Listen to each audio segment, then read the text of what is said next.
back to Turnout. I'm Eric Lamar. Firefighting operations and piloting an aircraft are a lot alike. Both are very dynamic environments where essential tasks must be completed in the correct order and in a timely manner. Teamwork is crucial in completing those tasks, and teamwork is only possible when members are alert and communication is effective.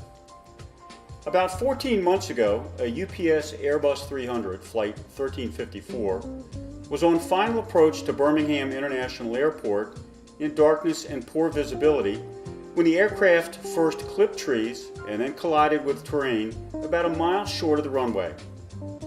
Both crew members died of blunt force trauma. The National Transportation Safety Board did their usual exhaustive investigation, and firefighters and paramedics can profit from what they learned about the circumstances and the actions of the crew. Let's take a quick look. First, fatigue was once again a contributing factor, if not the key one, setting the stage for the cascade of events. If you are tired, you are prone to miss vital cues or skip tasks that can have devastating results.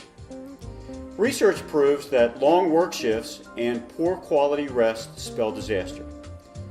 Problems began when the UPS flight dispatcher failed to give the crew relevant information about weather conditions in Birmingham that were potentially bad enough to cause them to have to use their alternate landing location. For us too, full and accurate dispatch information is critical to a safe response. The crew may have been expecting to see the runway much sooner than they did, as the actual conditions included a cloud ceiling at about 400 feet instead of 1,000.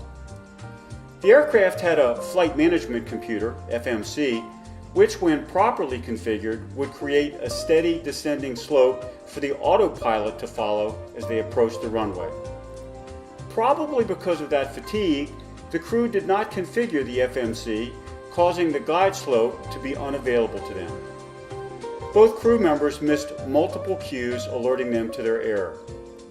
The pilot changed his method of flying to vertical speed, one requiring more manual guidance, and didn't tell the first officer of the change. The change placed the control of the vertical descent of the aircraft under the direct control of the pilot, with a fatigued first officer playing catch-up on the game plan, and the rate of descent at 1,500 feet per minute was twice the normal one. Our final approach to a working incident, just like theirs, requires us to be completely aware of the environment. Our deployment must be logical, systematic, and thoroughly communicated.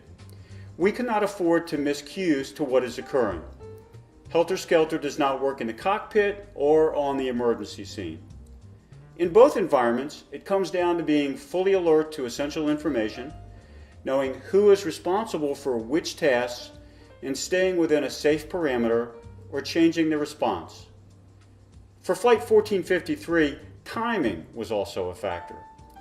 Because the pilot changed the plan without communicating the change, the first officer had to discover the change and then play catch-up in order to adjust. This created a rushed scenario where the crew got behind the 8-ball and never recovered. As the aircraft approaches the runway, especially in poor visibility, altitude call-outs are critical. On Flight 1453, they never happened, probably because of fatigue and time compression from the rapid descent rate. Their experience should make us mindful to always use every second we have to calmly size up the environment. Don't be in a rush. Your life may depend on what you miss. On our approach, we also need to stay relevant. On Flight 1453, some of the conversation at a critical juncture was past focused. It had nothing to do with what was occurring or would soon happen. The reminder on our response and approach: keep the communication focused on what is happening now and the pending deployment. Be alert, stay focused, and communicate effectively. 3 keys to a safe response. For Turnout, I'm Eric Lamar.